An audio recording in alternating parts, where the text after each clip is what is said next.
tortura, frankismoak utzitako herentzia zitala izan da. Euskal Herritarrek pairatu dutena, estatuko gobernuaren kolorea edozein izan da ere. Diktaduran, trantsizioan eta demokrazian.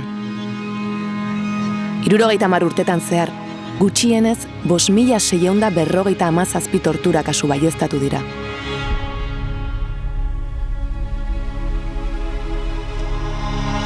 Tortura sistematikoa izan da atxiloketa zentroetan, eta posible izan da ondo diseinatutako egitura bati esker. Gertatzen ari zena publikoki salatzea, gorputzetako ubeldurak eta zauriak, biktimak eta beren ingurukoak psikologikoki suntsitzea. Hori guztia etzen nahikoa izan basakeria horri sinesgarritasuna kendu nahi izan ziotenentzat. Hori gelditzeko ezer egin ez zutenentzat. Ez da torturatzen zituzten bitartean, edo torturek eragindako lesio larrien ondorioz, pertsonak hiltzea ere. Zehazki, 14 dira Euskal Herrian horrela hil zituzten pertsonak. Egia jakiteko eskubidearen nazioarteko egun honetan, hoiek gogoan izan nahi ditugu.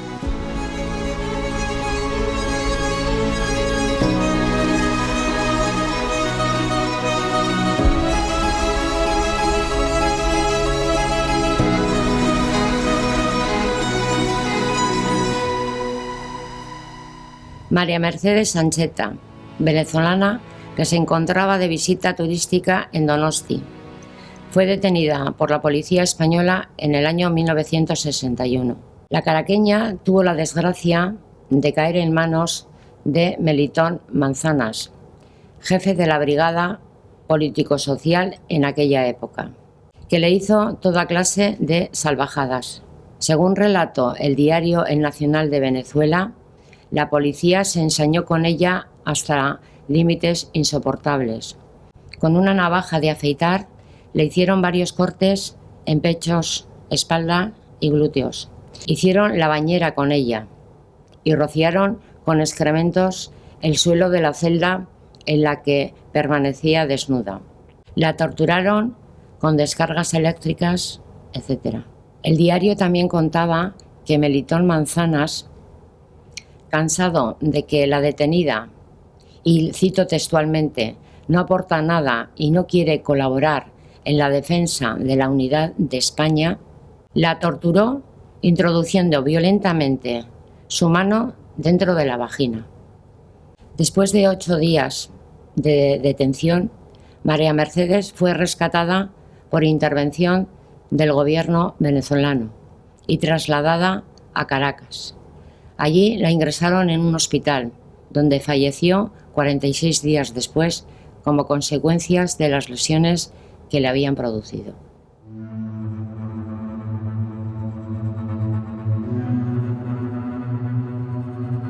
Vicente Lertxundi Donostiako militante anarkista zen. 1972an poliziak atxilotu eta Martuteneko kartzelan sartu zuten. Vagos y maleantes zeritzon legea aplikatu ondoren. Abenduaren 27an hil zen. Bertsio ofizialaren arabera, presoa espetxeko erizaindegira eraman zuten funtzionarioek. Han, bihotzeko gaitz bat diagnostikatu zioten, eta egun horretan bertan aske utzi. Haien gertukoen testigantza, ordea, oso ezberdina da. Haien arabera, espetxeko kartzelariek Vicente modu basatian jipoitu zuten. Eta horren egoera txarrean ikusi zutenean, espetxetik kanporatzea erabaki zuten. Bertan hil etzedin eta horrek eragingo zuen eskandalua ekiditeko. Vicente hilzorian zelarik, Txominene auzoko bizilagun batzuek aurkitu zuten, eta garai hartako erresidentziara eraman zuten. Hil egin naute, errepikatzen zuen behin eta berriro. Ezein erakunde ofizialek ez zuen Vicenteren heriotzaren nondik norakoak argitzeko ikerketarik zabaldu.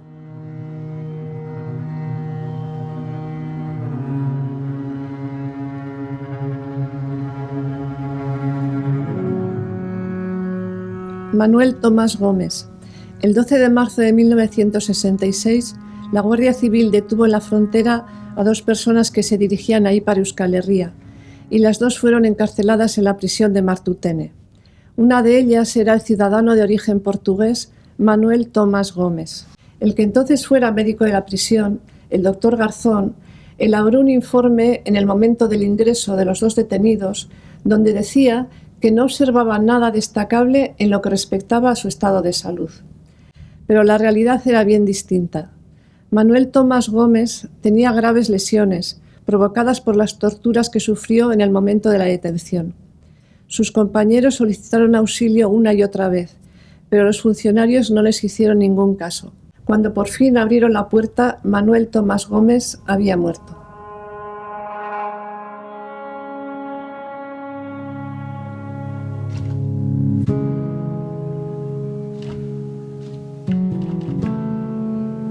Poliziak Jose Maria Quesada Lasarte 1972an atxilotu zuen.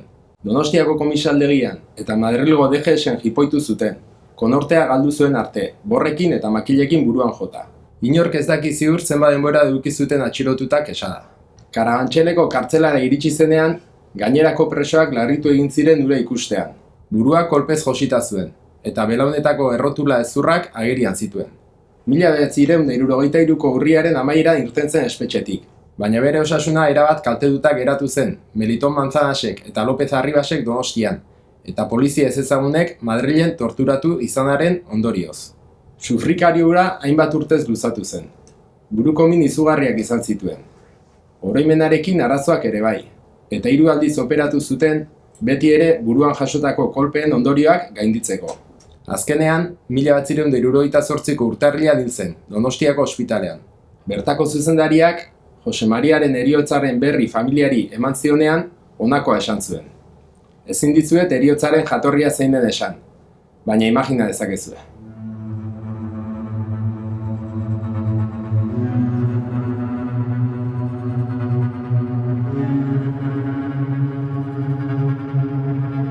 Javier Escalada Navaridas.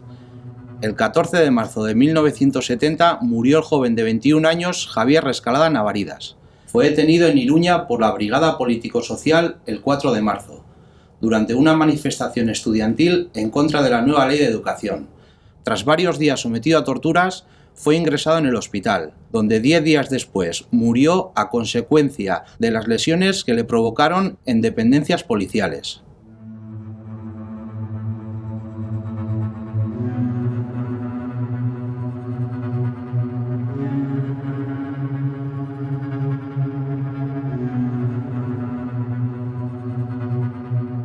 Burgosko prozesua 1970ko abenduan izan zen. Bertan auzipetu zituzten 16 euskal herritarrak aske uztea eskatzeko herritarren erreakzioa berehalakoa izan zen. Grebak egin zituzten eta Euskal Herria geldiarazi zuten langile, ikasle eta herritarrek. Antonio Goñigoa Etxarri Aranatzen jaio zen, naiz Donostian bizi zen. Polizia armatuak 1970ko abenduan atxilotu zuen. Gerra Kontseiluko auzipetuak aske uztearen alde egindako martxa horietako batean. Donostian atxilotuta egon zen egunetan, torturak jasa ondoren, aske atera zen, baina egoera depresibo larrian. Eta ez zuen lortu horri buelta ematerik. Askatasuna berreskuratu eta egun batzuetara, Antoniok bere buruaz beste egin zuen. Ezin izan baitzion aurre egin atxiloketan bizi izandako izugarrikeriari. Carmen, emazteari, idatzita utzi zion gutunean azaldu zuen modura.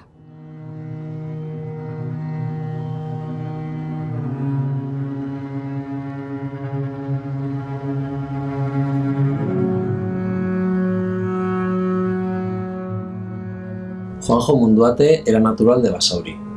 Fue detenido el 15 de marzo de 1971 por la Policía Nacional y torturado en la comisaría de Indautxu. Durante las sesiones de tortura, sufrió repetidos ataques epilépticos que lo llevaron al borde de la muerte. Tras la detención, fue encarcelado y puesto en libertad en el mismo mes de septiembre del mismo año.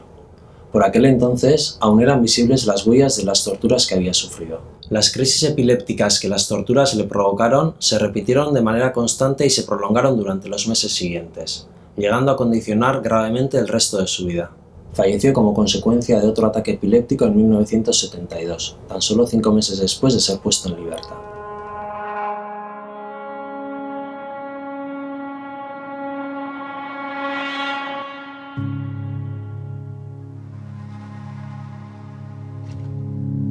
Alfredo Valcárcel Navarrok 1971 urtean ETAren langile frontearekin bat egin zuen.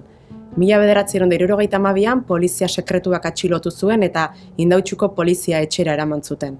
Poliziak bazekien Alfredok giltzurrun bat baino ez zuela, eta atxilotzean bereziki inguru horretan kolpatu zuten. Halakoxe gogorrak izan ziren torturak, non konortea sarritan galdu baitzuen eta odola pixa egitera heldu baitzen. Bere osasun egoera oso larria zela eta lesio asko eragin zizkiotela ikusita, Basurtoko ospitalera eraman zuten, hilabete batzuk eman zituenan. Ondoren, Basauriko espetxera bidali zuten.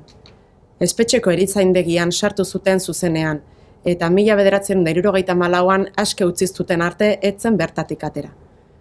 Askatasuna berreskuratu eta hilabete batzuetara, berriro ingresatu zuten.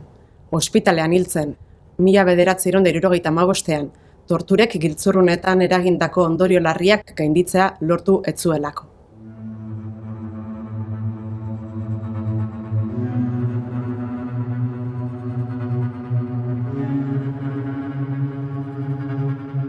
José Arregui fue detenido el 4 de febrero de 1981 por la policía en Madrid y permaneció incomunicado en la DGS.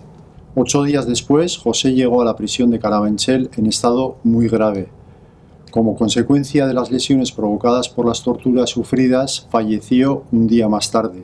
Desde entonces, ese día se conmemora el Día contra la Tortura en Euskal Herria. Según la versión de la policía, las lesiones que presentaba José Arregui se le hicieron en el momento de su detención. A esta versión, sin embargo, se le oponen totalmente numerosas evidencias. Por ejemplo, los presos que se encontraban en los calabozos adyacentes en el hospital penitenciario de Carabanchel contaron por carta la situación en la que Arregui llegó a la cárcel. Dijeron que José estaba aplastado físicamente. Su cuerpo estaba lleno de horribles hematomas. Lo más llamativo era la magulladura de unos 20 centímetros de tamaño a la altura de los riñones. Tenía las piernas hinchadas, los pies enteros eran un hematoma ennegrecido. El cuerpo torturado de José Arregui fue fotografiado tras su muerte y las evidencias salieron a la luz. Las fotografías fueron realizadas de forma clandestina en el cementerio de Zizurkil, tras la exhumación del cadáver del féretro.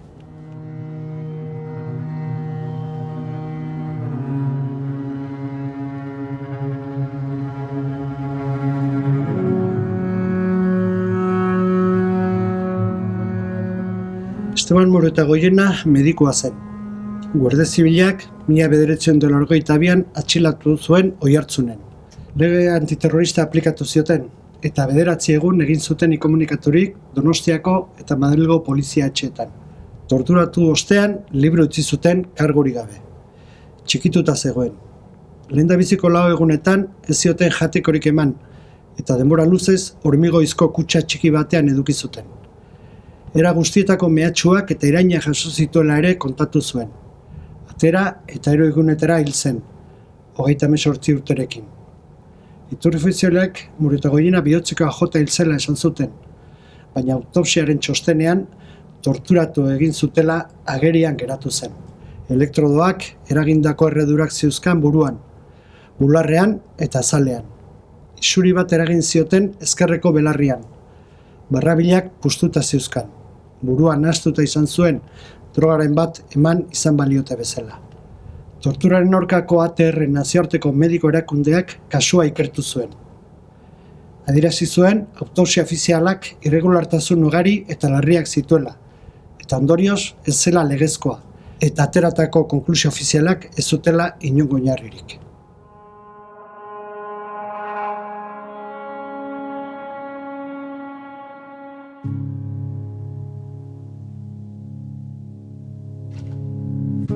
El orbaicetarra Mikel Zabalza fue detenido en la medianoche del 25 de noviembre de 1985 en su domicilio de Altza y trasladado al cuartel de Intxaurrondo.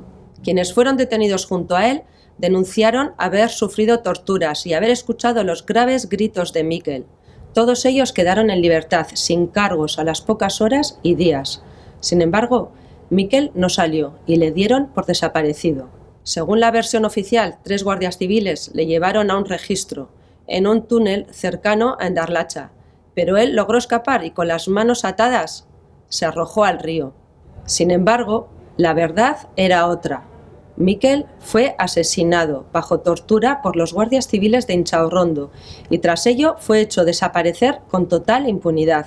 20 días después de su detención, el 15 de diciembre, el cuerpo de Mikel apareció en aguas del Bidasoa, en el mismo lugar que casi a diario habían registrado las personas que le buscaban.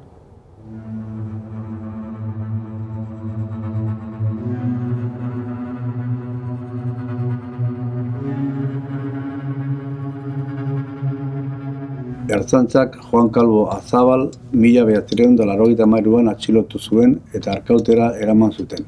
Bertan hil zen, ordu batzuk beranduago. Poliziaren txostenean jasotzen den moduan, asaldatuta egon arren kalabozo txiki batean sartu zuten eta behin eta berriz kolpatu zuten. Bilbotarraren gorpuan egindako autopsiak erakutsi zuen kolpeak, borrek eragindako markak, barrabiletan hematomak, buruan zauriak, eskoriazioak zituela. Gainera agerian utzi zuen itota hil zela, ertzainek erabilitako gasen ondorioz. Ikerketa poliziala egin zen eta gutxienez 9 artzain inputatu zituzten, baina gehienak absolutu egin zituzten eta ez zuten kartzelan ezarritako zigorra bete behar izan. Juan Maria Tutxak, garaiko Eusko Jaurlaritzako herrizaingo sailburuak, biolentziaren erabilera hori justifikatu egin zuen eta ertzaintzaren jarduera eskrupulosoki zuzena izan zela adierazi zuen.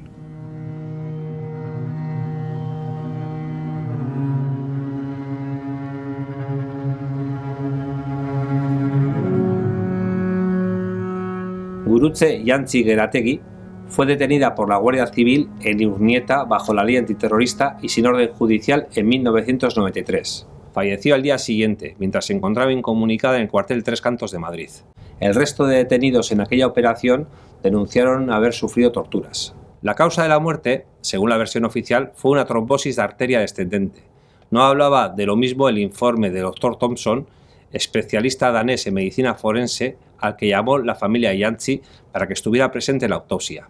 Ese doctor determinó que la muerte se produjo por una parada cardíaca que provocó una crisis epiléptica. Un episodio de pánico o la aplicación de violencia debieron ser el desencadenante del ataque. Además, en la autopsia de los médicos de la Audiencia Nacional no se mencionaron hematomas recientes de origen traumático, que sí identificó el especialista danés. Señalaba que estos podían ser el resultado de la violencia ejercida por terceras personas. La familia tuvo que enterarse de la muerte por medio de un telegrama.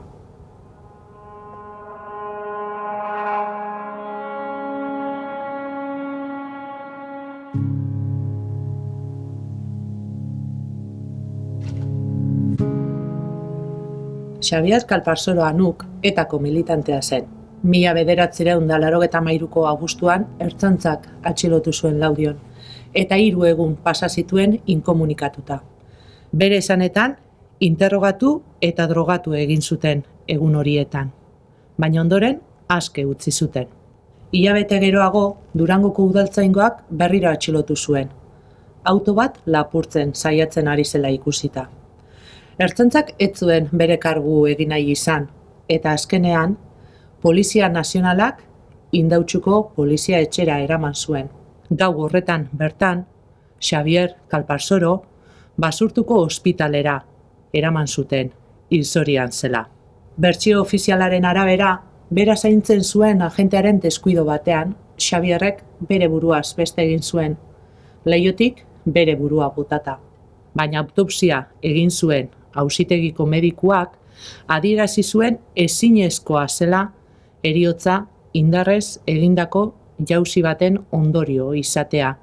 Gorpua, eraikinaren fatxadatik oso gertu aurkitu baitzuten. Medikuen azterketan gainera, orkatiletan zituen marka batzuk aipatzen ziren, zeinak aditzera eman zezaketen, 2 oinetatik helduta leihotik kanpora eutsi zutela.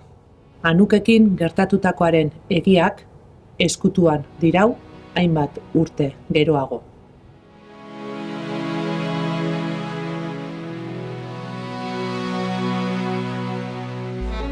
Hauek dira Euskal Herrian tortura kosturiko bizitzak. Pertsona horiek, oraindik ez ditu inolako erakundek modu ofizialean aitortu. Tortura giza eskubideen urraketa larria da.